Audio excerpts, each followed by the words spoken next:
You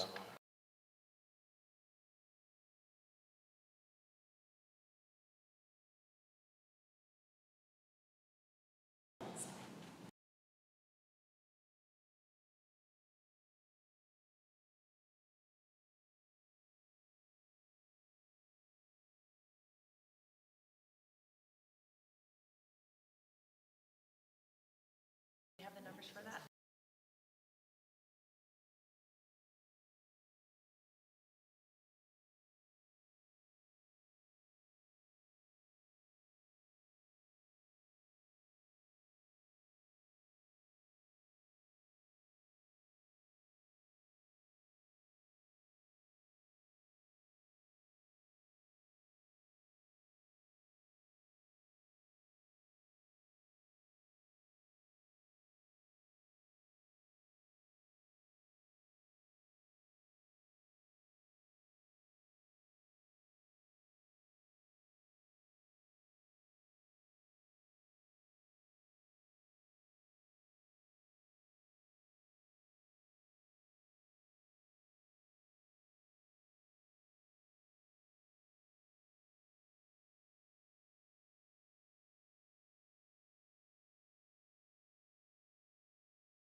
We're good? All right. Good evening, everyone. We're going to get started. Welcome to our public forum on the budget. So first item we have is the Pledge of Allegiance. Pledge allegiance to the flag of the United States of America, and to the republic for which it stands, one nation, under God, indivisible, with liberty and justice for all. All right, item 2, public comment. Feel free, public comment, if you'd like to come up. We do have a question and answer section. Obviously, that's the biggest part of the meeting tonight. But if anybody would like public comment.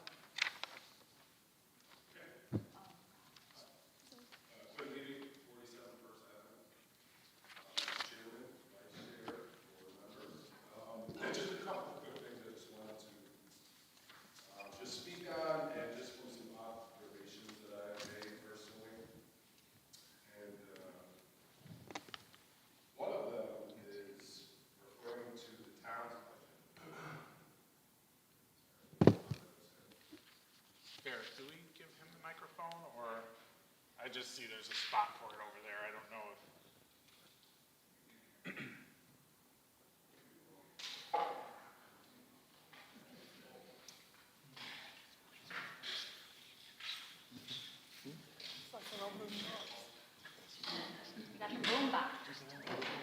Oh, my,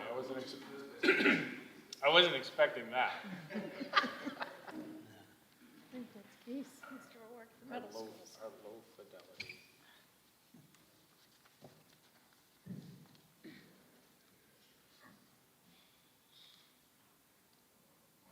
Hello, can the thing live up? Yes. All right, so 47 First Avenue, Queen Levy. Just a couple quick observations I have made, and Mr. Chairman, board members, I know you all from the start are going to do the right thing, and whatever needs to be changed, if we have to modify anything in the future, I know you guys will make the right strides to do so. I think you have a solid board here, and I think you'll get the job done.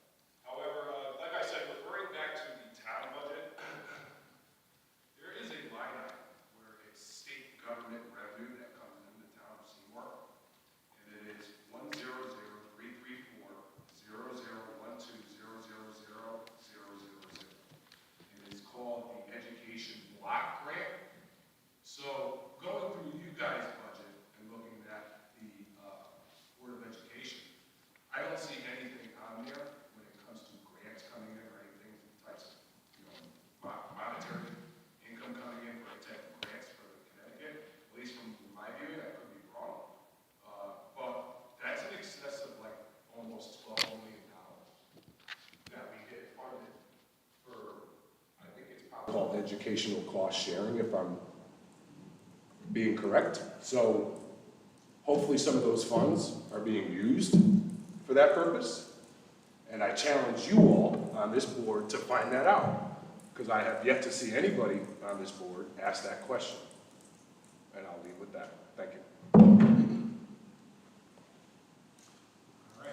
Anyone else for public comment? Just a reminder, we have question and answers, and I will answer that question when we get to that section. Public comment going twice. Third call public comment. Public comment is closed. Item 3 is the presentation. Before I do that, I just kind of wanted to get through some housekeeping items. This is a meeting we're not going to take any action on based on our agenda. This is basically to present a PowerPoint, to go through our budget and the proposed budget we have, give the opportunity for those here and hopefully online to ask some questions. I will say a lot of these questions we have answered in our board meetings, our subcommittees, our budget workshops, which are all open to the public, but we don't mind, informing the people of Seymour again. I do want to take a quick second to thank Shannon personally for all of the things that she's done to put this together, the flyers, getting everything out. Also Derek for putting this together and bringing it online. Mr. Bucci as well for constant barrage of emails we're sending him to clarify questions that we're getting so that he can provide us with that information. And then also Ms. Harmeling for doing a damn good job at this, putting this PowerPoint together that we're going to look at now. So, I guess it's all you now. All right. For a while, anyway. Thank you very much. Thanks so much for people who are here in the audience and who are dialing in. I've introduced myself at the beginning of every board meeting, but my name is Kristen Harmeling. I've been on the board for 13 years, and prior to that, I served for 2 years on the Board of Finance. In my profession, I am a market research professional, so I deal with reams and reams of data all the time. And one of the things that I am tasked to do in my job is to try to tell a story with data. And I don't mean a fiction story.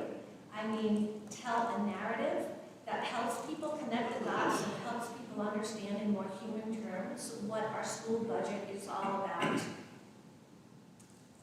So what you're going to see here tonight, we're going to cover several different things. We're going to start out with a few slides about our budget presentation and goals, a few slides about how our schools are funded. Mr. Levy, I will speak to that ECS grant that you had mentioned.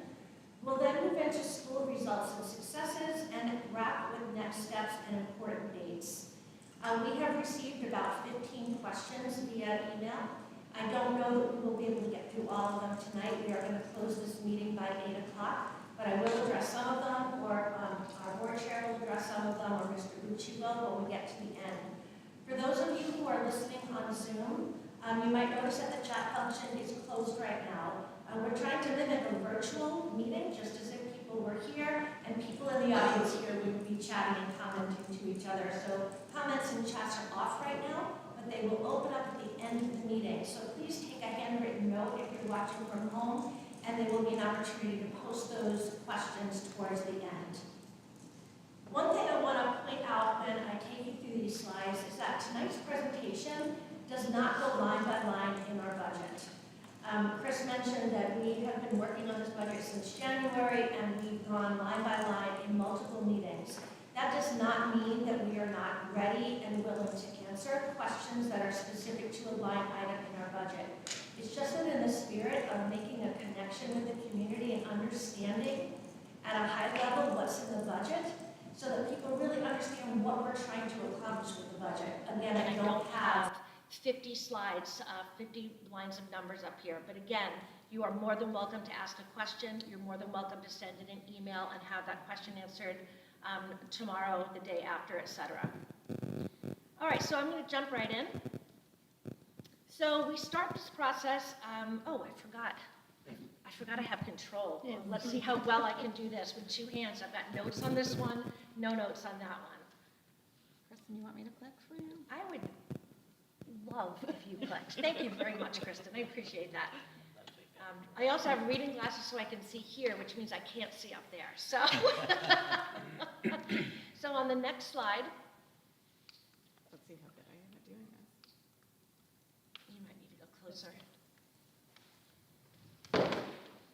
Pete, you might be on task for this, my man. There we go. So our administration starts the budget process, back in October, maybe November. And then in January, we, as a board, start looking at all school and administrative requests. And our administrators at the building and central office level provide rationale for those different requests. So we probably spent about 3 hours talking with administrators and talking amongst ourselves about all of those things that our building level administrators and central office administrators felt we needed for our students and staff in the district.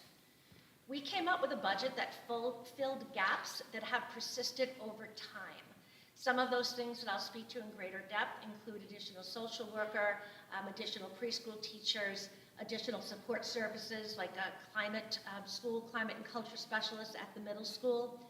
Nothing was put before this board that came as a surprise to us or that we had never heard of before. So we wanted a budget that focuses on student success, academic, social, and emotional. The other thing that we knew coming into our budget conversations this year was that in order to keep staffing and services steady, our budget has to be 5%. 5% is what we need for what we used to call years ago a level services budget. However, this level services budget does not cover mandated new positions or shared services. So in other words, when we start to think about the shared services that were reincorporated into our Board of Ed budget this year, and we start to think about the mandates that have come down from the state level, if we have to do those things, which we do, that means we are losing something from our level services budget. So we pondered, we thought, we talked, we presented through the month of February, and on March 10th, we presented to the Board of Finance what was at that time a 7.9% increase. Drivers of the increase, the biggest, one of the biggest, was health insurance. At the time we presented our budget to the Board of Finance, we were anticipating a 20 to 22% increase in our health insurance premiums. That was very early on in the process. In fact, we still don't have our health insurance rates locked in.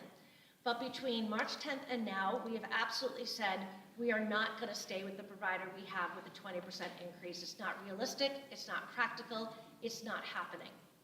So in addition to that 20% placeholder increase, we had contractual staff salary increases at about 2.3%.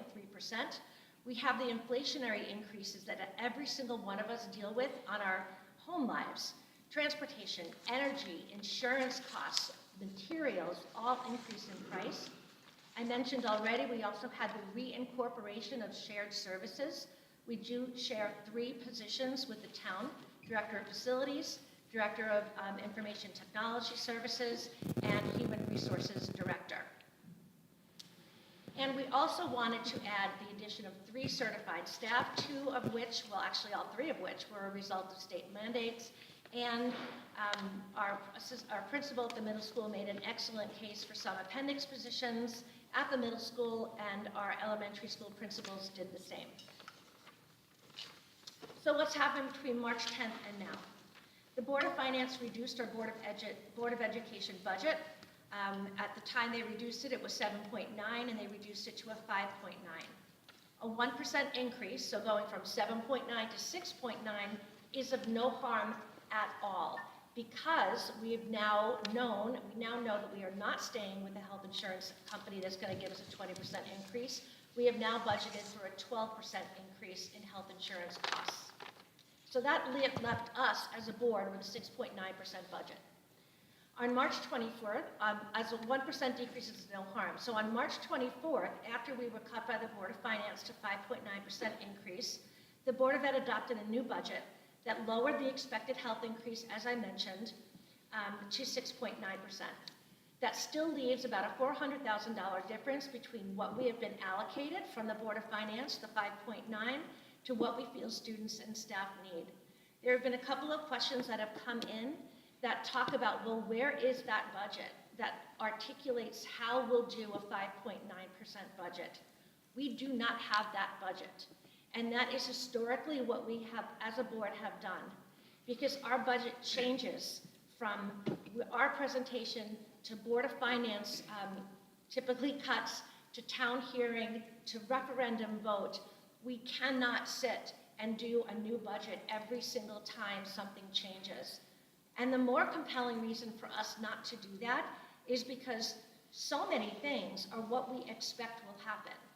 We would have to change our budget probably on June 30th, even if it stayed at 7.9%, because we would understand and have a better view of exactly what benefits would cost, exactly how many special education students are in the district, exactly how many kindergartners and preschoolers were coming in. So our budget is fluid. It even stays fluid after the school year starts, because again, there are so many unknowns that we try to account for in our budget. So I totally understand, as do I think all of our board, that it's a little bit frustrating to be asked to vote for a 5.9% increased budget and not actually have a document that you can go line by line and see where it all accumulates to 5.9. So we ask for your trust, quite honestly, in knowing that when we do have a final budget in play and when we do have more of our numbers closer to being what they actually will be in terms of number of students and the types of services they need, we will be publishing a budget that starts the year that people can track along with on a monthly basis to see how we're doing, to see where we've had to move things around a bit, etc. I also have a link in this presentation that does link you to the 6.9% budget on our website. So I've talked a lot about how we started at 7.9, we went down to 6.9, we know we've got to somehow figure out 5.9. What we want to do now is talk a little bit about what the things are that are in our budget that we were hoping to accomplish. I'm not saying any of these things will or will not happen. I'm just putting it out there that this is what we were thinking when we introduced the budget to the town and to the Board of Finance. I'm going to turn over to Kristen to talk about some of the new initiatives and advancements we are hoping to make. So I thank you for everything you've shared so far. I would just add that, you know, when we have to make those adjustments, input from the public is helpful to us. So I appreciate everyone that's here tonight and that is tuning in from home. These were some of the things that the board prioritized after we weighed all of the recommendations from the administration. And again, things that either were required to do by the state or requests that have been coming up year after year after year. And part of being transparent with the budget is letting you know the things we've been hearing year after year and the things that we prioritize.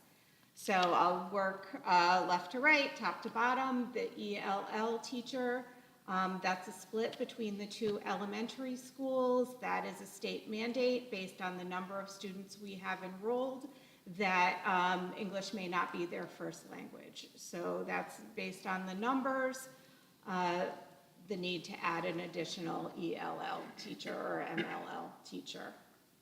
And the figure is, and correct me if I'm wrong, but the dollar amount is a base master's plus 10 and insurance costs, Yes, I believe. yes, that's an all-in cost, that's not the salary. That's salary plus benefits. That's salary plus benefits. We don't know whether we'll be able to hire someone at master's 10, whether it'll be more or less, but that was the responsible figure to budget for these certified positions. A social worker split between Bungie and CLS. Again, we know that there are families in our community that are struggling. They have dealt with trauma. They are dealing with poverty. We want to be able to provide some intervention at the earliest level so that we can help kids in school and also help connect families to resources. The pre-K special education teacher, you may or may not know that the state of Connecticut made a change in the age that kids were eligible for kindergarten. It took effect this school year, but it will continue into next year. It used to be that you had to be 5 by the end of the calendar year. So turning 5 before January 1st, they rolled that back to students now have to be 5 by September 1st. There's some weird quirky things in the law about you can apply for early entry, but what it means is that the preschool population is increasing. The kindergarten, this next year, the kindergarten will be the same because now everybody who could have gone last September, October, November, December birthdays will be in kindergarten next year, but that pre-K will always be that many months bigger because kids become eligible for pre-K on their 3rd birthday throughout the year. So we're anticipating we may need an additional pre-K classroom, and in order to support that, also another paraeducator. The school security offer for Seymour High School. This is an offset because we used to have a school resource officer. The police department was not able to fill that position when the current SRO was promoted. So we had to fund that as a school security officer to maintain the level of security and safety at our high school. I believe it is offset in the town budget by both the cost of the officer and the vehicle, but it is an increase on the school side of the budget. Then the bottom row are really stipend positions, and they're driven by student interest and a desire to continue to connect kids to school beyond the school day and provide opportunities for kids to explore their talents and interests. So an elementary after-school activities coordinator, some updates to the elementary in the area of maker spaces and STEAM lab. At the middle school, this is a mandated position, the school climate coordinator. So that's to work with the administration around anti-bullying initiatives and to meet state requirements to ensure that students feel safe and connected within the school. An advisor for the math team, and track and field coaches. We've been running a track and field program at the middle school for, I think, 2 years as an exploratory. Now we either have to end the program or add those coaches to the budget. And we have a great number of students that have been participating and enjoying that program. Thank you. So if we move to the next slide, this slide shows the school system budget history. You can ignore those notes, the numbers up in the top. They were just a copy and paste that I failed to remove. So if we go back to fiscal year 1920, you can see that we had a budget of $34.1 million.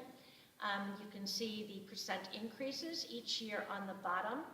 And then you can see for fiscal year 25-26 in the dark blue column, that was our ask, the board's ask of 6.9% increase. And it has since been reduced by about $400,000. So I think it's so important for the community to keep in mind that we have already been asked to cut back. We have already been cut $400,000. We don't know where we're going to make those cuts yet because of all the reasons that I spoke to at the top of the presentation. If we go to the next slide. So I found this pretty cool calculator.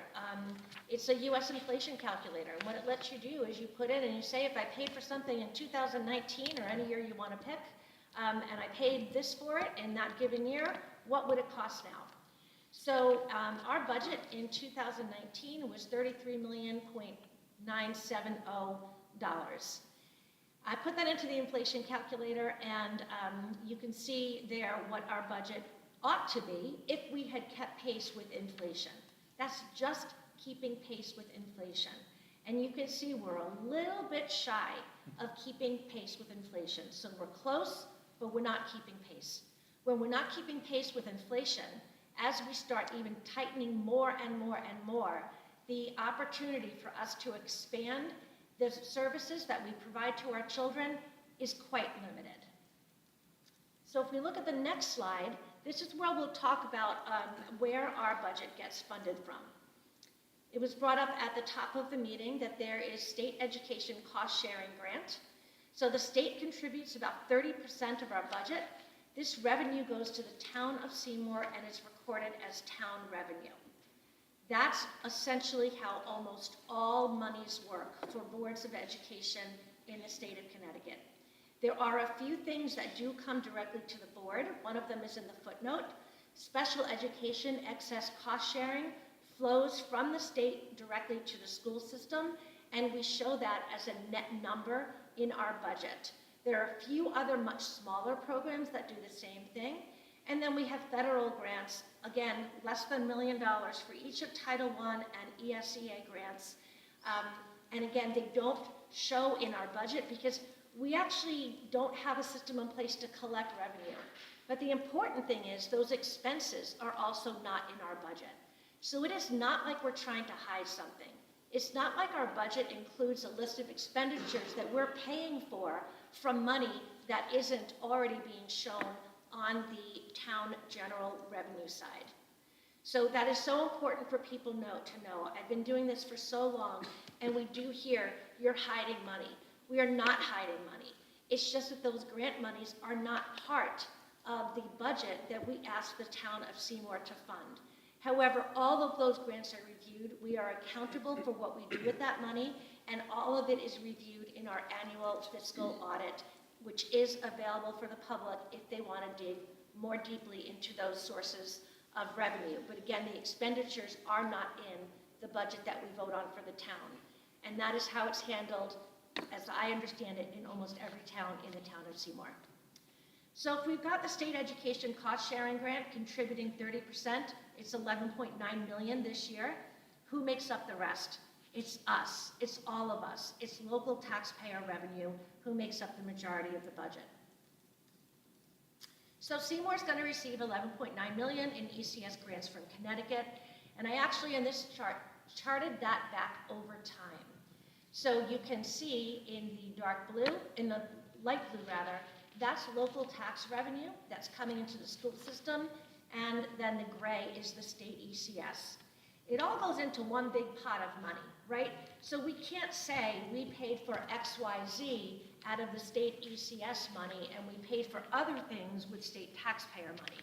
Because again, it all goes into one giant pot in the town of Seymour, and then whatever gets voted on in the referendum is what is allocated to the school system. So I also wanted to point out and just look at this in a little bit more depth. So if we take a look at the total budget, for this year, the proposed total budget for the town is $27 million and change. For the school boards is $42 million and change. If we subtract out the state revenue that is for town-related items, local funding that's needed for our town government is about $25.6 million. If we then subtract out the ECS grant money, that again comes from the state and shows as a revenue on the town side, what we're asking for the town from the taxpayer is $30 million. I am in no way suggesting that that is a small amount of money. I know it is not. But oftentimes people will say that the Board of Ed takes 2/3 of our taxpayer dollars at the local level, and that's simply not the case. As a percent of expenditures in the collective town and school system budget, yes, we're 60% or 61% of expenditures. But in terms of what percentage we are funded by local taxpayer dollars, the ratio is closer to 54% from the Board of Ed and about 46% for the town. It's all the same money. It's all our money. It's all of our collective money. But I just think it's so important to understand that the state does make a contribution to our local education budget, and sometimes that gets lost in the narrative because that money sits on the town revenue side. So thank you, state, for giving us $11.9 million, but it sure would be nice if they lent a little bit of consistency to what we could expect year over year. So I'll take you through this chart as well. So the blue represents the proportion, the increase year over year in funds that we get from the town. The gray represents the increase year over year of the funds we get from our state. You can see how this is going up and down and up and down. Basically, what this is saying is we never really know, as a Board of Ed or as a town, what we can expect from the state until we're in budget season. And look what happens, just to call your attention to, years when the state provides reasonable increases that have helped us keep pace with inflation to a slight degree, increases in total contributions from the local taxpayer were lower. That's 22 and 25. Oh no, apologies. That is the 5.69, where that's higher than the blue at 0.55.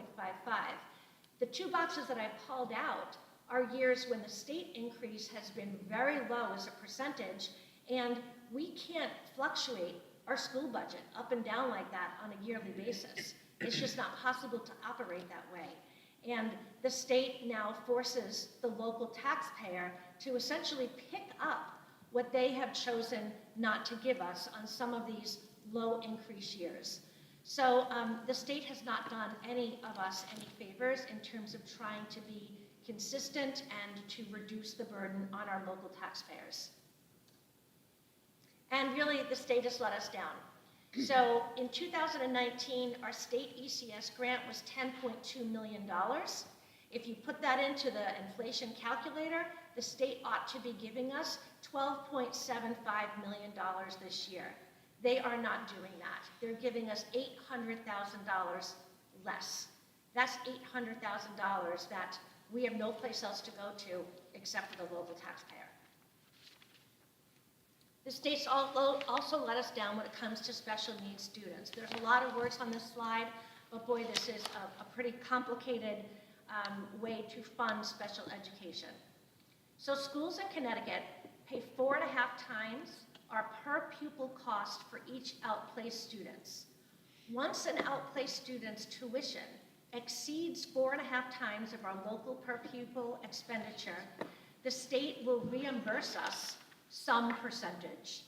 We don't know what that percentage is going to be ever. It's somewhere between 60 and 85%. We don't know what those percentages are going to be until we are in the school year. We get an indication in May, and then we get another indication at the end of the fiscal year in June. So while we don't expect significant increases in our special education spending in this particular school year, they are increasing, but it's not one of those main drivers of our 5.9 or 6.9% increase. The addition of one outplaced student who comes to Seymour at any time in the year could increase our budget by $80,000 to $100,000, and this is after state reimbursement. Still, despite all the difficulty and the unknowns when it comes to not only putting our expenditures together for our budget, but also when it comes to understanding what we will have incoming to support our special education students, every day brings great moments in Seymour schools. So on this page, I'm only going to focus on the top left image and the associated image on the bottom right, and then on the subsequent slides, I'll speak to some of the other images you see here. So up there, you see our state superintendent, you see one of our board members, you see one of our residents who's in the audience today, and this is the red, white, and blue distinction. And it recognizes schools that go above and beyond in their delivery of civic education. We received this award because of the incredible work that our board member, community residents, and our first select women have done promoting kindness throughout our community. And it was recognized by the state as an innovative way to engage all stakeholders in a community, have a little bit of civics education and a whole lot of kindness and good feelings being promoted around town, including the Buddy Bench. On the next slide, I'm going to refer to my notes because I wanted to keep the amount of words on the slide a minimum. So up on the top right, graduate success. 83% of our graduates go on to secondary education. I missed the word Ivy. We have a strong history of Ivy League acceptance. Our 2025 valedictorian was accepted to both Harvard and MIT. Our number 6 ranked student this year, he is also an indoor track pole vault state championship. He was accepted into the United Air Force Academy. Our 23 and 24 valedictorians were also accepted to Yale. Our 22-year graduation valedictorian is attending Dartmouth College. That is some pretty impressive numbers. Also on the academic front, in both 2022 and 2025, we had 6 National Merit Commended Scholars. And a National Merit Commended Scholar is a high school student who achieves exceptional scores on the preliminary SAT and the National Merit Scholar qualifying test. Where Seymour really shines, and I'm going to quote my colleague, Stefan Bohuniak, who said this at the finance meeting, is in the area of workforce readiness, career and technical education. This is a place where Seymour punches well above our weight. And this is really due to the creativity and to the commitment we have at the high school, which leads right into our 2024 Assistant Vice Principal of the high school, Mr. Paul Lucky. He was awarded the 2024 CAPS Assistant High School Principal. Years ago, there used to be state tests in the career and technical education. We used to have a state test in manufacturing, different types of machine shops. Seymour consistently scored among the highest, if not the highest in the state. The state has done away with that test, which is really a shame because it was a really good objective way for us to share with the community our commitment to career and technical education and also the worth and the value of the programs that we offer in our high school, which again far exceed many of our surrounding communities. CLS has been a school for distinction. For 2 years in a row, it's been granted that status by the Connecticut State Department of Education based on being in the top 10% for growth in the Smarter Balance Consortium. In 2024, distinction was given for the highest growth for all students in math and the highest growth in math for students with high needs. So if we go to the next slide, The last kind of shining moment I'd like to talk about, because believe me, there could have been 17 slides that we could have spent on some of the success stories that we have here in Seymour. I want to share that our high schools earn the right to display a U.S. News Best High School Award badge. And I'm quoting from the U.S. News website. Badge eligibility recognizes educational excellence, end quote, through stringent ranking criteria that uses objective data sources that includes test scores, engagement with AP courses, graduation rates, and more. All of the data that U.S. News uses are sourced from the U.S. Department of Education's Common Core of Data and the College Board. Only schools that rank within the top 40% of all high schools in their state are eligible to display this badge, which we proudly do at Seymour High School. So we would like to be in the top 20% of all high schools in Connecticut. Absolutely we would. But for the amount of funding that we get, and considering that we actually spend $2,743 per pupil less than the state average, being ranked as a nationally recognized organization as being in the top 40% is an accomplishment. So our funding is below average, yet our accomplishments are above average.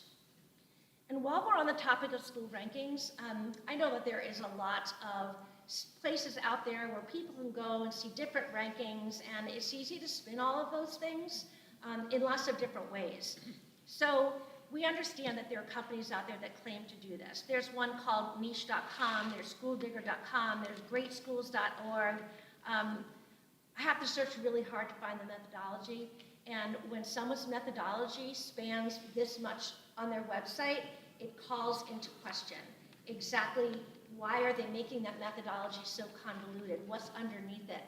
A couple of the sites even use parent reviews and student reviews, which is great if you've got a good sample of parents. But when you're talking about 20 reviews filed over a 3-year period, and they're using that for 30% of a ranking score, it just kind of doesn't feel like something we should put a lot of sway in. I would rather rest my cap and rest my faith in what the state is telling us in terms of our rankings and the state recognition of growth.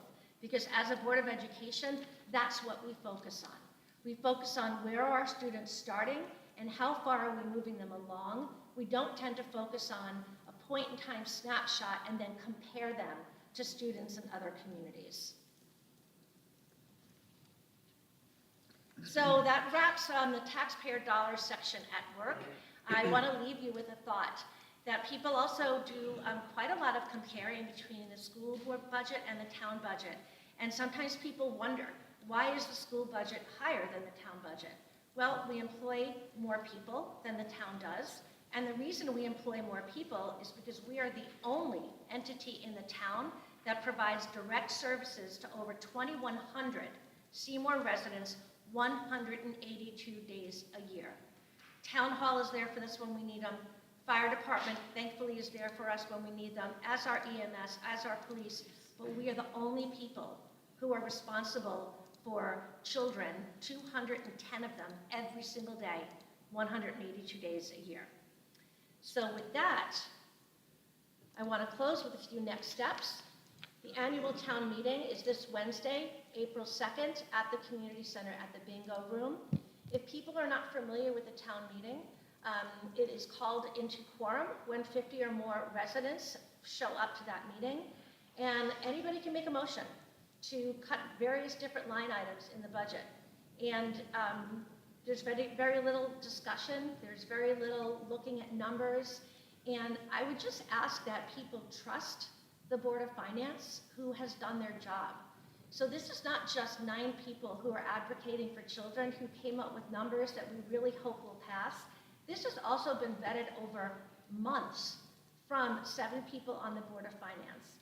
And even though they may not have been unanimous in supporting our budget did pass, and they felt comfortable enough putting it out for a vote.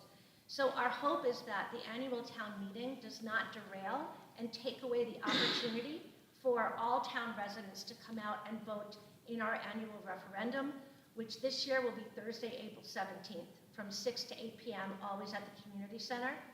that actually happens to be during the school's spring break. And I know the idea of going downtown and getting an absentee ballot can be pretty daunting, but it's actually the simplest thing in the world.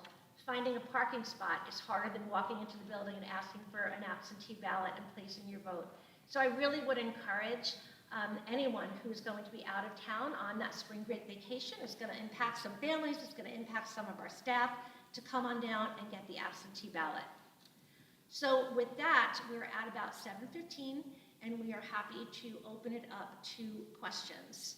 And we're going to maybe need a minute to turn on the chat function within the virtual community, but we are going to give credence to the folks that are in the audience, and then we'll move to some of the questions that were asked or sent in over the weekend. So with that, thank you guys very much. So all questions are on the table. Anything that you saw here tonight, anything that you want to ask about the line item budgets, anything that you sent in beforehand. But I thank you so much for staying with us for 35, 40 minutes of this presentation. Have a drink. Thank you. No one ever said I couldn't talk. All right.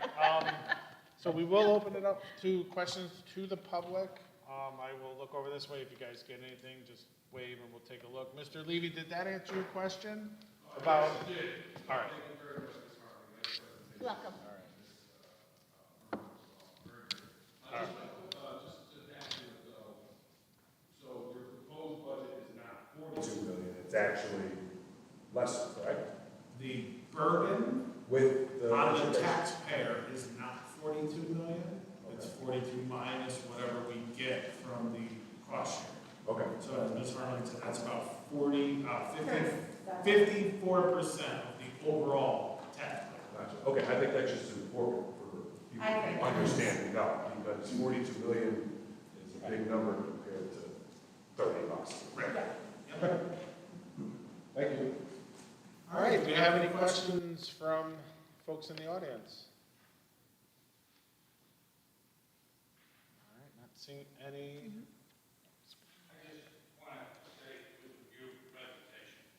Thank you. The more people that see that. Levy said, 54, when people start hearing that, 30 million instead of 42 million. However, this could get out to the older folks who might not be able to be on the computer, but, and the fact of what the school system does needs to be, we have kids going on being accepted at Ivy League schools that never get the idea that they going to Ivy League school. They've been accepted, but the families just can't afford it, even with whatever money they might get.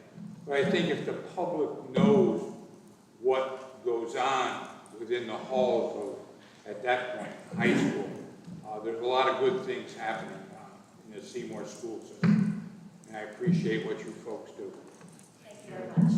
And to kind of piggyback on that, not only the secondary education, But also those students that don't get accepted to the trade schools. In Seymour, we have an opportunity to give them some of that experience in manufacturing and the partnerships that we, through the high school, have built over the years. So there really is something for every child in Seymour, whether they're pursuing college or the medical field. There is an awful lot to offer. Do we have any questions? Ms. Feige on nothing yet? Okay. We have another question. Thank you for putting on this presentation tonight. I only had a comment, maybe a suggestion. When you go to look for the school budget, it's kind of hard to find it. You go to the town's website, you see the town's budget right there. Is there any way that you can think about putting that together on the town's website? So, yeah. As opposed to the Board of Ed, especially like, we want to reach out to seniors and people like that might not be familiar with the Board of Education website. It just might make it easier and a little bit clearer for people. They can see it right there. yeah, we can certainly work on that. It is on the Board of Ed website. Yes. Everything that Finance has, so we can certainly ask them to put it up, but as we've said multiple times tonight, we don't know where that 5.9 is going to end up. So the best that we could do right now is to provide a 6.9 budget, with a caveat that says, we're really not sure what we're gonna do with 390-something thousand. You know, that's about the closest as we can get, but we can certainly, through central office, maybe Shannon could work We'll with get it. downtown. All right, thank you. Any other questions? I do have some that we received through some email. I don't have names, but I will certainly answer these if we don't have any, or you can think about some questions while I go through these. Oh, go ahead. Some of those you're doing in mind, so I can help you with that. Okay. First, I think it was a great presentation, right? And this is what I kind of said before, right? The picture needs to be better, right? It needs to be smaller. And I think you did a great job with that tonight. And I know, and all of my questions and my suggestions and things that we got to start thinking and get more creative about have nothing to do with the education side. I think we have phenomenal teachers. I think we have an awesome system. I think we have a great staff. I think we do great with what we have. I'm just a big fan of getting creative and thinking outside of the box on some of the other items. But the one question I do have, and I would just like, if you could explain to me, is in the Board of Finance document, it shows you running at a surplus. So how does that end up in the next 4 months, that surplus? I know that you have to shift stuff around and courses change and things like that. But could you explain that a little bit? Because right now, based on the information they give you, right, and that's the only problem that I have, right, is information that's given doesn't answer because it's such a broad brush, right? Go ahead, I don't want to cut you off. No, I'm saying they're on their budget document that you're supposed to review, and that's what we're looking at to vote, right? The town meeting and the referendum, right? Where they have it, they show you you're a single line item, bottom line number. That's how the charter has them do that, right? So there's nothing that changes there, but they show your fiscal year 25 budget. They show your fiscal year 25 actuals through February 28th. And there's an $873,000 surplus in that number, right? So if you extrapolate that and just do rough math, it's $100,000 a month that your monthly allocation is not spent. So how is that going to, what comes in the last quarter of the year that money's not been spent yet? And how does that end up being flat? Or is that actual number not correct? So it doesn't sound like it's correct, because I attend the finance committee meeting every month with Mr. Bucci, along with Mr. Kahuniak and Mrs. Niscoli. I can tell you, we do not have a surplus of. And that's why I'm asking, but that's the information that's But I'm there. not sure why it's on the Board of Finance's website. It's on their budget. It's on their budget. We don't control our budget. Mr. Bucci reconciles on a monthly basis. But they, I can't answer that. no, I'm just saying, my question is, on their budget worksheet that is published, right, for review, for everybody to look at for the town meeting, shows you at a surplus of $873,000 for the But first I year. wouldn't defer to Mr. If he And so has- where does is that number incorrect? And that's what I'm trying to understand. It might be helpful to put a perspective. I just today saw the information was forwarded, and I had a chance to take a look and digest it. I come from private industry where we don't use this kind of a budgeting mechanism, where you have year-to-date expenditures and you have encumbrances. So typically, if you're looking at a company you want to invest in, and you look at their financial statements and you look at their balance sheet, it incorporates everything, not only expenses that have incurred, but they accrue for all kinds of things that are going to happen. In a municipal budget, you have your year-to-date column, which represents that 25-some-odd million dollars that we've already spent. That's only represents things we've written checks for. When we start the year, we encumber the entire budget. So we have salaries, roughly $23 million of salaries. We have $7 million worth of employee benefits, et cetera. So the way the budget process works is, we set up all these encumbrances and we say, there's a $39 million budget that we have to work with this year, and we are going to appropriate that money based on how we allocated the money, how the board allocated the money at the beginning of the year.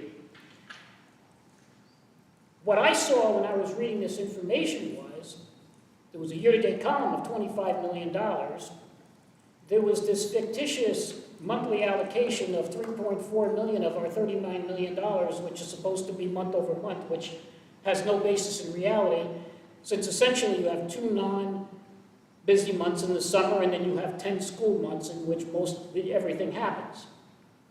When I present each month to the to the Finance Committee of the Board of Education, my job is to look at where we are with respect to the year-to-date expenditures, and then to look at the remaining encumbrances and say, are we going to make it? Are we going to be able to meet all the obligations that we have for the remainder of the year based on how things are running? Now, let's just say, for instance, something's running over. And it could be anything. It could be this year, electricity costs due to public benefit is causing us a blip in our otherwise fairly close electricity budget. Well, now we have to say, well, we can't go over budget at the end of the year.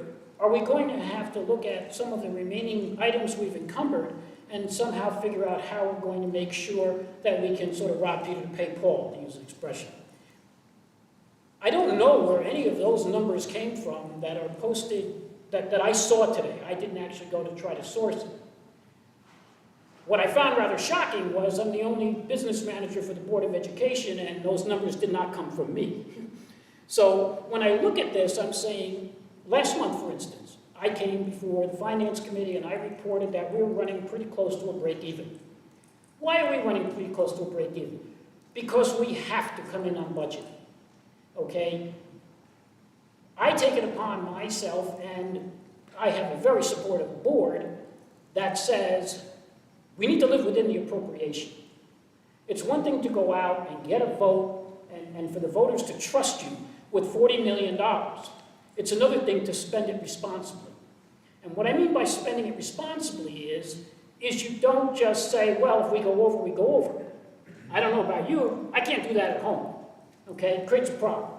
So the numbers that I looked at don't reflect the manner, the methodology, the way budgets play out within the system of encumbrances, within the system of commitments, and within the system of only recording actual expenditures that relate to cash, because it's not an accrual-based system, to use an accounting word, which would otherwise incorporate all of those encumbrances already into your expenses because you know that you already have an obligation for them. So the answer is there is no $100,000 running monthly surplus. We're not going to have a $1.3 million surplus at the end of the year. I mean, I'd love it if we did, okay? And I'm sure you would too. And the reality is that the real pressure for the Board of Education and for the school system in general is each year how to figure out how to deal with the unpredictable things that happen and yet stay within the appropriation that you've been given by the taxpayers, by the town, so that you can operate the school system. And I've been here 3.5 years, and what I will tell you is, as a financial person and not an educator, this Board of Education does a very good job of comporting to what they were ultimately getting. Now, they're here tonight presenting to you what it is that's needed. The hard job comes with how do you manage what you ultimately wind up with, okay? And that is an ongoing exercise, month after month. Surprises come up all the time.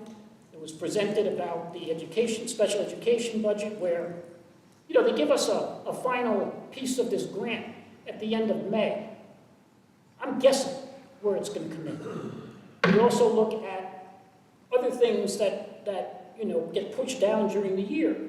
For instance, the school resource officer that we had to leave mid-year because he was promoted. Congratulations. We didn't have an SSO to hire for the high school this year, but we had a vacancy and we needed that SSO in the high school for security reasons. That was an unanticipated expenditure. That is going to somehow have to get covered some other way. So it's a fluid situation, as Ms. Harmeling said earlier. We start out at the beginning of the year with a projection of what it's going to be. By the time we get to June and July, we now have a better idea who the complement of staff are. We have a better idea of how many students are going to be in various classes, what the commitments are for kindergarten and elsewhere. And then we sit down and we say, okay, the bottom line number is not going to change any. We have to shift things around here and try to figure out how to make this thing work in a reasonable way so we don't find ourselves at the end of the year having overspent in this category only to find out, or underspent in this category only to find out we're over here in this category and now we don't have enough money. I look at it as not a solution to get to the end of the year. I think too, just to No, touch he on answered my question, I understand now. Right, I just want to make it clear for everybody who's watching in here. I've been on the board eight years. When I first started, I had no idea what was going on with our finances. We have asked for several breakdowns in our accounts. We've added accounts so that we could delineate more into each one of our line items. It used to be there was just salary and benefits. We broke that out. There, you can take our budget and look at what we pay for computer software. We're not, everything is in our full budget packet that we have here. And Mr. Bucci's done a phenomenal job of explaining how this all works, and we don't have to do, not that it's good or bad, and we don't have to ask for transfers like the town does. That's why we have a business manager. We're able to do that. The state mandated or statutorily mandated that we can do that. So when we have one line item that's running a little in the red and we have a black, we can make that movement. But every month before our normal budget meeting, we meet as a finance committee with 3 of us, and that financial summary is posted. And I haven't seen $100,000. I wish we did. Or any kind of surplus to this point.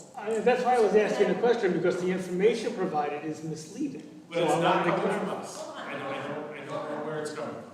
Go ahead. I believe I have found the last line on page 16 of the town's budget. There's no mention of a surplus. All that's saying is that year-to-date through February 28th, the Board of Ed has spent $25,639 and change.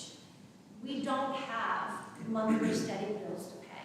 So we can't take that number and divide it by 8 and then say for the next 4 months, that's all we should have, therefore we're going to have a surplus at the end.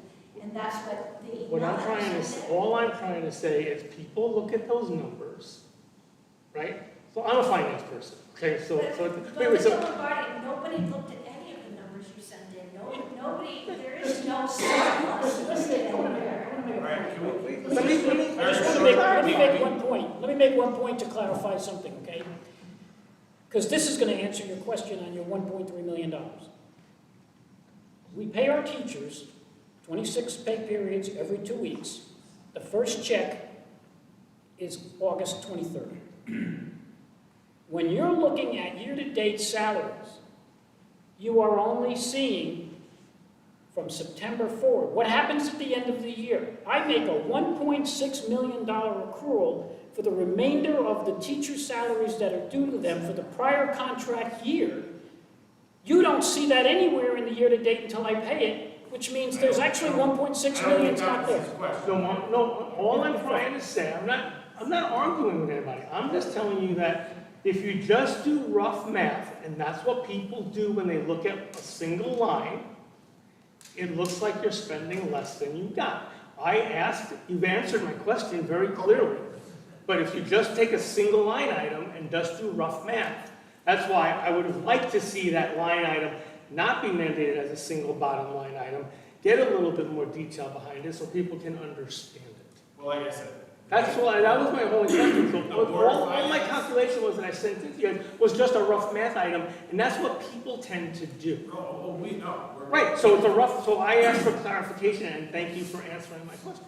I think where we can do some economies and efficiencies down the road is we need to look at doing some of the non-educational pieces, the facility management, shared services, joint things, expand upon them a little bit better and get more efficiencies between the municipal side and the Board of Ed side. And we could probably, maybe not in this budget cycle, but down the road, get more economies of scale and save some money so we can spend the money where we really need to, and that is on the kids and the education services. And that's all, that answers all of my questions. So the JWs that are on here, are the LWs, those JLs? JLs, all right, those were yours. Okay, all right. So I'm gonna go through some of these. If it strikes anything with anybody, feel free to jump up, ask more questions. One of the questions we had was about a social worker last year. We did not add a social worker position last year. Another question we had was whether or not there was an elementary inclusion facilitator still in the budget, and there is still one, correct, Dr. Compton? There is still an inclusion facilitator that is in the budget, yes. Okay. At this time, there's also, as you answered about the social workers, there was not one in the budget last year. We have 2 social workers that are in the district. One is at the middle school and one is at the high school. Okay. Another question was, what have been the implications of eliminating an assistant principal at the high school when we've added things like an unarmed security guard, attendance officers, and whatnot? So 2 years ago, we removed one of the 3 administrators from the high school. So that resulted in that also moving the athletic director to a teacher position. Is basically now a stipend position. We had to hire attendance officers, so those are folks, and correct me if I'm wrong, Dr. Compton, people who have their administrative They have degree. 092s, and it's only for a total of $10,000, and they've done very extensive data. These are our teachers who have the 092, have worked diligently with attendance and tardies, and they've really done a lot of good work.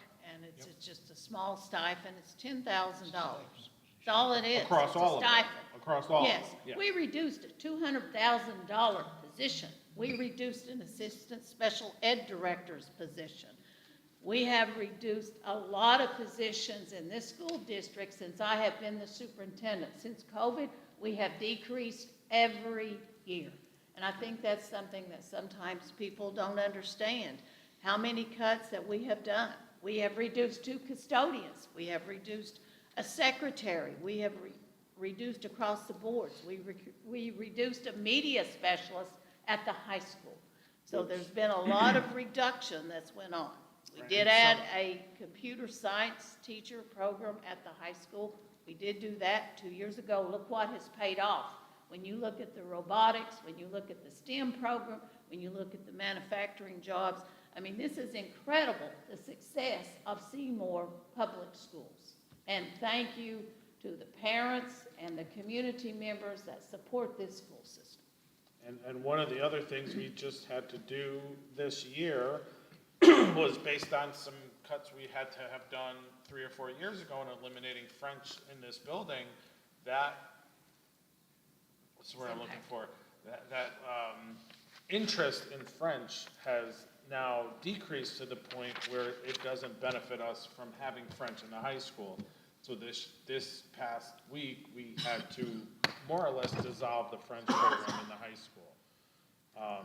So some of the cuts that we are forced to make today, we may not see them right away, but down the line, as an example with the French program, we end up seeing the changes a few years down the road. One of the other questions we had, can we budget positions or reallocate duties to open the bathrooms at the high school? I could say that there are some other issues going on with that. To hire folks to monitor the bathroom, that's another paraprofessional slash Let me educator. clarify that. Sure. We had 2 restrooms that were not working in the cafeteria. They have now this year been fixed and they are open. That was an issue that our student council addressed to you as the Board of Education last year. We're very proud. Those restrooms are functioning well. They are assigned duties. We have different duty assignments as far as covering hall duty and restroom duty. We have electronic hall pass, which has worked really well. So we're taking care of that. Okay. Another question, when programs are purchased, things like our math programs, literacy programs, IXL, Lexia, how are they vetted? And are you, I feel it, yeah. Are you- I can speak to that. And again, this calls for, we can't just eliminate administrators. We did eliminate or not fill the assistant superintendent and instead filled a director of curriculum who's needed to guide the teachers in vetting curricula, evaluating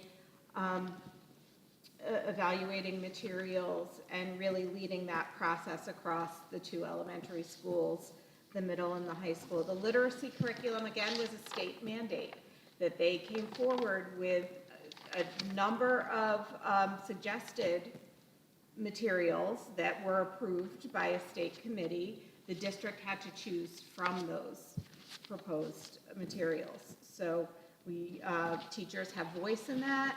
I believe there's a process for parent input. The curriculum committee is involved, and certainly our central office leadership. And it was a very thorough process. Mrs. Feige led that initiative. It was very well done, and the teachers were very, very impressed. They had a lot of input, and parents were invited as well. So it's definitely been an open discussion with these initiatives. Same thing with the math series, with EdVision. When that was brought about, there was a process again in which they was vetted, and EdVision, that's one of the math programs that's used basically among the nation now in most of the elementary schools in the country, not just Connecticut. All right. We have a couple questions that aren't really related to the budget. We may answer those at a later time. Here's the one, number 8, Chris, about transiency. Oh, yeah. Yeah, so one of the questions was, do we see a lot of transiency, I didn't know that was a word, but transient students in Seymour, and how has this basically impacted us? So just seeing the need for the ELL teacher is showing that there is a broad range of different demographics that are coming into town. Our last board meeting, Dr. Boyle, our special ed director, gave a really good presentation about how many languages are spoken in our schools and the needs for that ELL teacher, but I don't know, Dr. We Cummings, have do over 21 languages, just let me express, with transitional students, transit type of students. You have that throughout a lot of major parts of cities and towns in Connecticut. We've seen more students that are been transitioning. Some move from one district to another, but also several have moved from out of state, New York. It definitely happened a great deal after COVID, and it has increased every year. We have at least probably a 20% transit population that is ongoing, and we've definitely grown our ELL program by leaps and bounds. That's why the need in looking at ELL. We have the full-time personnel at Chatfield. Bungie is now near the number that they've got to have services. Middle school is very close. So we've had definitely the demographics, just not with our Hispanic children, but from a lot of different countries. We've had children that have come from 22 students that came from various countries outside of the United States. Okay. We have all that data, all that information. Yeah, and the next question was, has the number of IEP students and birth to 3 referrals increased? I know Dr. Boyle would have that information. Yes, absolutely. I know we are seeing a pretty much flat line, but we are below I think it was the New Haven County average. The big impact, and this was actually the next question asked, was about the out-of-district placement.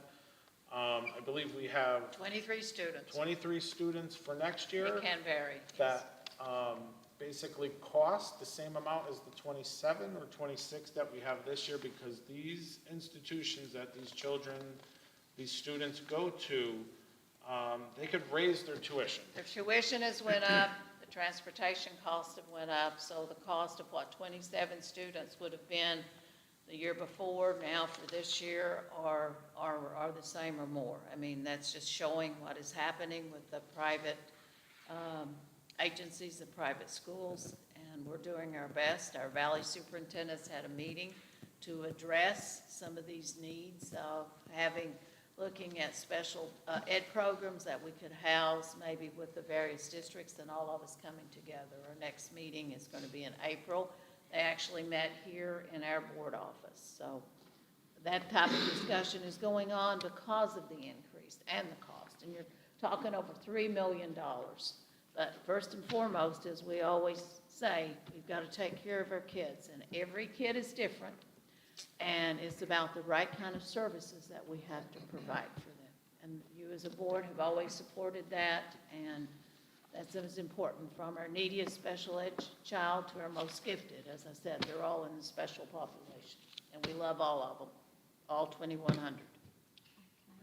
Yeah, go ahead. I would just, in terms of the accountability and monitoring, we do receive a report from Dr. Boyle at every meeting of what the enrollment is in our special education programs across the district, as well as where kids are in each level of intervention. So we're really trying to keep an eye on it so that there are no surprises. There always can be students that move in, but we try to keep track of what students are receiving services and intervention on a monthly basis. All right. One question was, I think we answered this, if the budget isn't funded, where would you look to make cuts? I think even if it does go through at the 5.9, really we sit down usually around the May, June time and do a reallocation. But again, it's a moving target all year long. We're really constantly reallocating every month based on where we're trending. Then I think the next question, what was we had talked about, and then just I think that's it. One thing I wanted to mention, I apologize, I cannot do the Facebook thing. I tried this year, I just can't do it. But there was one question that stuck out to me, and it was in regards to a max salary teacher and why that teacher is listed as $141,000. It was a math teacher at the high school, and while this was a question, I actually feel it's good feedback, because as we go into next year's budget, it might be good to break out, sorry Sal, what each teacher has, and then also what stipends or what other, Appendix D positions they have, like coaching and whatnot.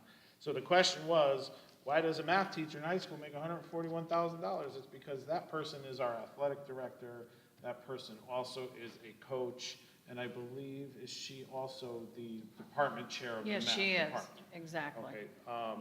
So that's how that breaks down. A lot of our staff also do clubs and activities. And coaches. Coaches. So I believe next year, 107 is masters plus 60. I have a 60-year teacher. Yes. So that is the salary, but it will be beneficial for us at that top step to when you see a teacher or a staff member who's making more, especially a teacher, to be able to break that down. So we have a good idea of what it is that teacher does above and beyond. And that could be counselors too, that could be speech and language folks. They all are under the teacher realm. And I think that was it. Any other questions from out there? Go ahead. Can you just clarify what Dr. Compton talked about a little bit ago for the stipend? Just for the audience, what an 092 is? Oh, 092 is the certification where it's a teacher who has also the administrator certification. It's where they can be a principal, or they can be a supervisor, director. There's all different. 085 is what the business manager has. 093 is what Dr. Compton has, and that's the only ones I remember. And if I could? Yep. To build on that, one of the things I love about our district is that when we do have a teacher with an 092, we look for opportunities to give them a taste of what it's like to be an administrator.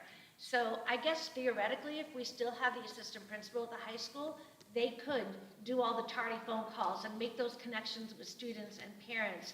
But it allows 5 of our teachers to kind of get a taste of making those kinds of connections, and it helps them advance in their career. We hope they stay at Seymour to advance their career, but we're tiny. So we do like to give our teachers who have advanced their degrees to such a state to give them an opportunity to actually fulfill that and serve in that role, administrative role. I'm happy to say one is sitting here in the audience tonight, and also one is the assistant principal at Chatfield-LaPresti. First time we've had assistant principals hired in the district in Seymour in a long time, and I appreciate the board and the screening committee in the process. All right, anyone else? Anything? Non-budget-related question, but really quick. How do we heat Chatfield-LaPresti?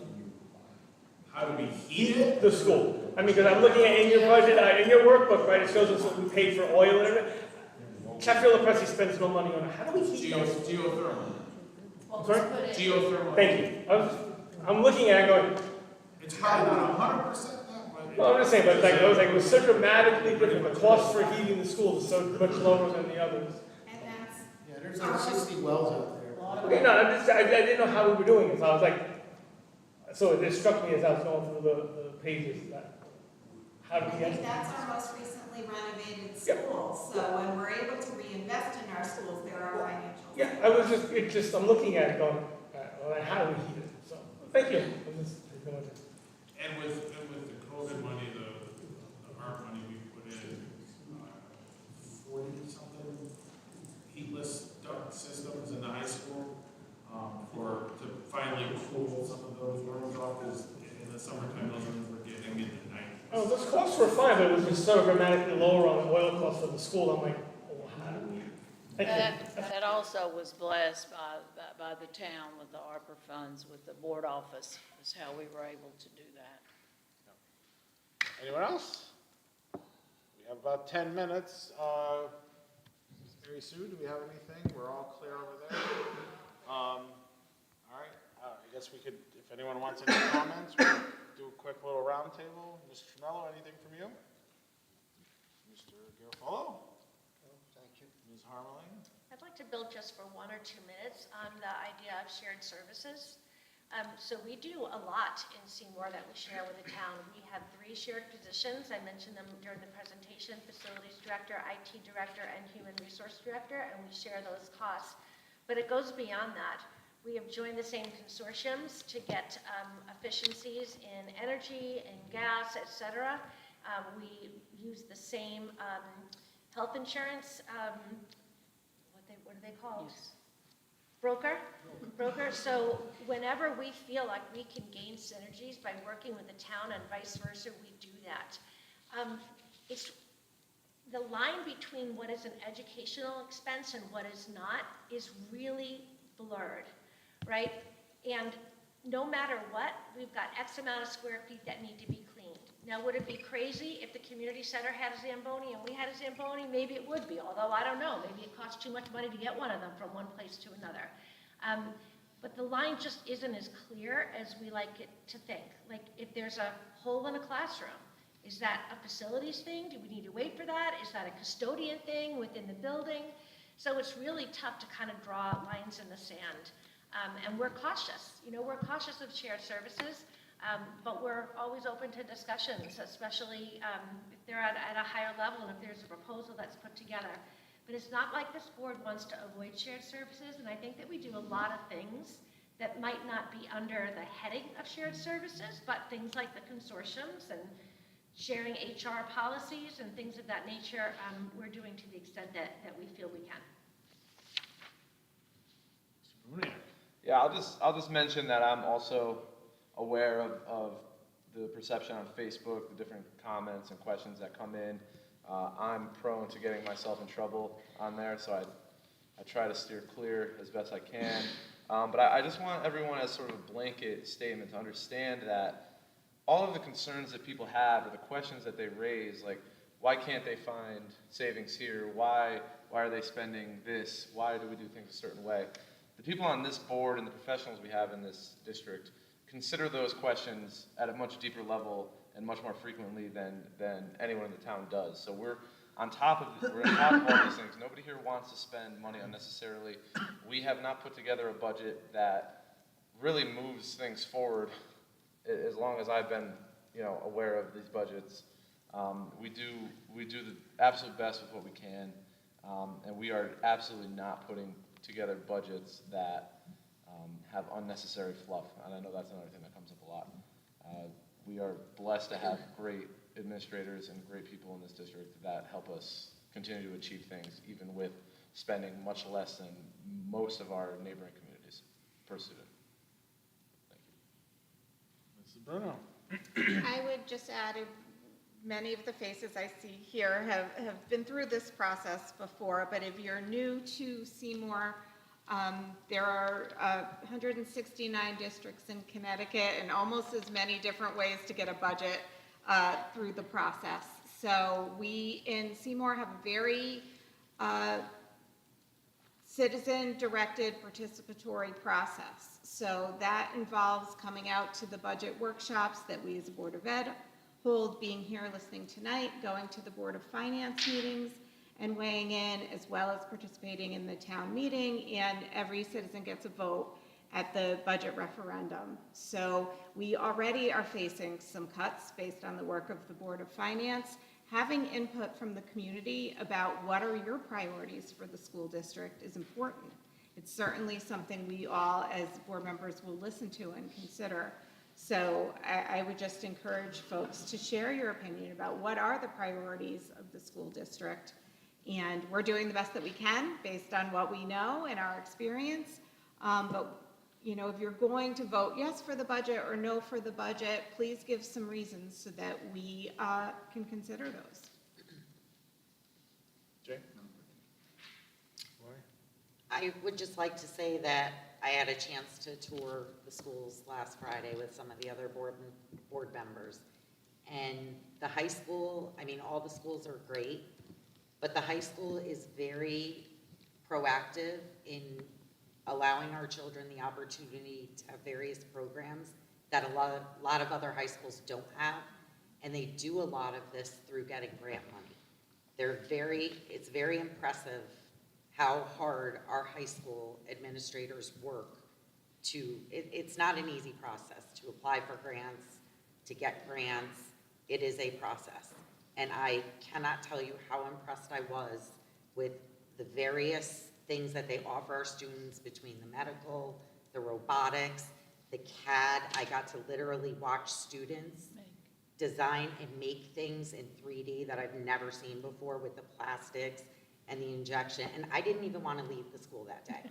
I wanted to jump behind the computers and start, and they just explained how you could make anything. Like it really, Seymour really stands out when it comes to that, and they do think outside the box. Whether people want to, know that or not, we would not have some of these things that separate us and put us ahead as a high school if it wasn't for the administration that works to get these grants. This equipment is expensive, and it's a lot of equipment. The cars that they built, they're building cars, and they're racing them. Like the robotics, I would love for the town to just visit the high school and see all those amazing programs that we have basically got for free. And there's a lot to be said for that. So, that is all. All right, Pete? I'm all set. Thank you. Chris? Yes. I want to add something else. Jay and myself were representatives, area directors for CAVE, and we had a group of superintendents and a few legislators come to that meeting, and we talked to them at the state level, the representatives, to monitor the costs of special education, for them to talk to the RESCs, to them to talk to special eds and say, control your prices. It shouldn't be where you could shoot up the price just because you feel like it. And we can't control that as a local board of education. The state legislature has to come down on those organizations and say, whoa, you can't raise your price every year for our all-place kids. You have to slow down. So when you see your state representatives and state senators say, what are you doing about the cost of special education at the state level to help us at the local level? Because sometimes we don't talk to those people, but we vote for them. That doesn't seem right to me.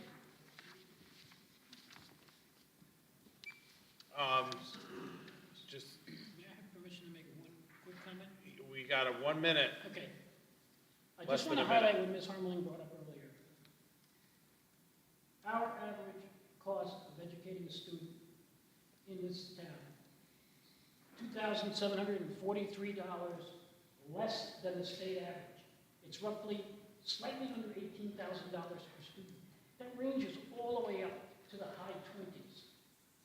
And with the results that this district gets, based on everything you've heard, which is way above average, these students are prepared to walk into society and be successful. And to just, I wish that, because every year when 8th grade students go into the high school orientation, I get parents that call me or send me emails that says, we do this at the high school. So maybe that's something we can open our doors for when. To expand the open house To expand the open community house. members. Exactly. Absolutely. Can I say Because something? they, yeah, Thank absolutely, you. you can have. Thank you. I'm next on the agenda. You're the final word. Thank you. Thank you. I appreciate that. I would just like to say, as a school superintendent, as a visionary leader, I would like to say that we are so proud of our teachers and what they do every day. As I always say, that's where the rubber hits the road. We've got great teachers in the school district. We've got great para-educators. We've got great custodians. We've got great food service people. We've got also, I want to mention, great nurses. When you look at all the people we've got great secretaries, and we've got great administrators. So when you look at, again, less tuition per kid, when you look exactly at what we're getting here per pupil, being below the state average, and Oxford being so much higher than us, our next door neighboring district, guess what? Their board office is double to the amount of people that we have even at our small board office here. We made lots of cuts. We always try to make the decision that what is best for the child. From the boardroom to the classroom, what's most important are our kids. And like I said, we try to meet services for all kids and what's best. And also to our parents out there, and to the alumni, and to grandparents, and people who don't even have children. Be proud of Seymour Public Schools. You have so much to be thankful for. I've been here now, finishing my 4th year, and for some reason there was a calling for me to come here because I've been in this business for a long time.